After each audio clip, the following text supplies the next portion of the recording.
नमस्कार मंडळी, कसे आहात तुम्ही सगळेजण? आय होप की तुम्ही सगळे बरे असाल. बरं, वेलकम टू माय ब्लॉग. आणि 19 फेब्रुवारीचा ब्लॉग कोणी कोणी बघितला, ज्यांनी बघितला त्यांनाच हा पुढचा ब्लॉग समजेल. तर आज आहे 20 फेब्रुवारीचा ब्लॉग. तर 20 फेब्रुवारीच्या ब्लॉगमध्ये मी तुम्हाला सांगितलं मी काल की मी पोचली आहे रोहामध्ये. तर रोहामध्ये पोचली आहे आणि आता सकाळी मी परत निघाले आमच्या गावी जायला. तर तुम्ही म्हणाल ही सारखी सारखी गावी गावी का म्हणते, मग आता कुठे आहे? तर आता पण मी रोहातच आहे, पण रोहा एक सिटी आहे आणि रोहामध्ये एक छोटी छोटी गाव आहे. तर अशा प्रकारे मी आता रोहामध्ये, तर तुम्ही संपूर्ण रोहा बघितला असाल. रोहामध्ये कशी मोठी मोठी दुकानं आहेत, हॉस्पिटल, स्कूल, कॉलेजेस, सगळ्या गोष्टी इथे अवेलेबल आहेत. तसं आमच्या गावी छोट्या छोट्या गोष्टींसाठी आम्हाला रोहामध्ये यावं लागतं. तर बघा, माझ्यासोबत होते पप्पा मम्मी दोघं जण आणि मी त्यांना ब्लॉगमध्ये दाखवते. मम्मीला दाखवलं तर मम्मी पहिला बोलते तुम्हाला की थंडा घ्यायला या म्हणून, आणि पप्पा स्माईल करतात. तर अशा प्रकारे आम्ही तिघांनी प्रवास करत गेलेलो आहे माझ्या गावी आणि माझे 2 भाव ऑलरेडी पोचले होते.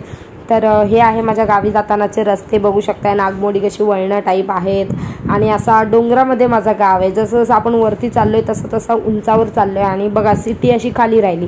तर रोहा सिटीमध्ये सगळ्या गोष्टी अवेलेबल आहेत, हॉस्पिटल, दवाखाने, स्कूल, कॉलेजेस.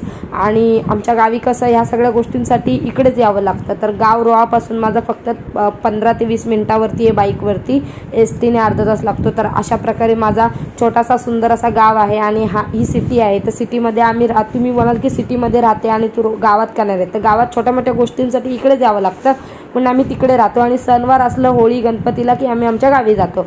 तर सगळं दाखवत दाखवत मी अशी पोचली आमच्या गावाच्या एंट्रन्सला. तर बघा, पहिलाच हे महिला मंडळ आहे, नंतर मराठी शाळा आहे, त्याच्यानंतर हे हनुमंताचं मंदिर आणि हा बस स्टॉप. तर असं एंटर केलं मी माझ्या गावात आतमध्ये शिरायला. तर ही पहिली 4-5 घरं गेली सोडली. तर बघा, इथे माझी आत्याची मुलगी आणि हा प्रीतम इथे उभा होता. जसं मी त्याच्याजवळ गेली तर तो लाजायलाच लागला आणि पळायलाच लागला. तर मी लगेच घरात गेली. घरात गेल्यावर मी ब्लॉग सुरुवात केला आणि मी तुम्हाला सांगते की मी आता 3 दिवस खूप एन्जॉय करणार आहे. मी खूप हॅप्पी आहे. हळद, लग्न आणि खरंच मी खूप एन्जॉय केलं आहे. बघा, माझा घसा अजून सुटलाय नाही, एवढा म्हणजे एन्जॉय केला आहे मी. आणि माझ्या मम्मीला काही जेवणाची सुट्टी नव्हती, पण आमच्या आत्याकडे पण आमचं जेवण होतं ऑलरेडी, पण हे आम्हाला माहीत नव्हतं. आणि मग आम्ही काय केलं, इकडे आल्यावर पण आमटी भात केलं माझ्या मम्मीने, पापड वगैरे तळले. आणि मग जसं जेवण केलं तसं आम्ही गेलो आमच्या वरच्या आळीला आत्याकडे. तर हे बघा, जाता जाता पहिला मांडवाचाच घेतलाय किस्सा. त्याचं पण थोडं काम बाकी होतं, साईडचे पडदे बिडदे लावले नव्हते. आणि हा समोरचा आत्याचा घर आहे जो पेंटिंग केलेला, तिथेच गेल्या गेल्या घरामध्ये बघा आमची दिदी समोर बसली होती, तिची मेहंदी चालू होती. आमची अंकिता दिदी नवरी, तर तिची मेहंदी चालू होती आणि खूप ती पण बोर झाली होती मेहंदी काढून. 2-2 हात 2-2 पाय किती वेळ बसावं लागतं ती सांगत होती. मग थोड्या गप्पा गोष्टी केल्या, चहा वगैरे घेतला.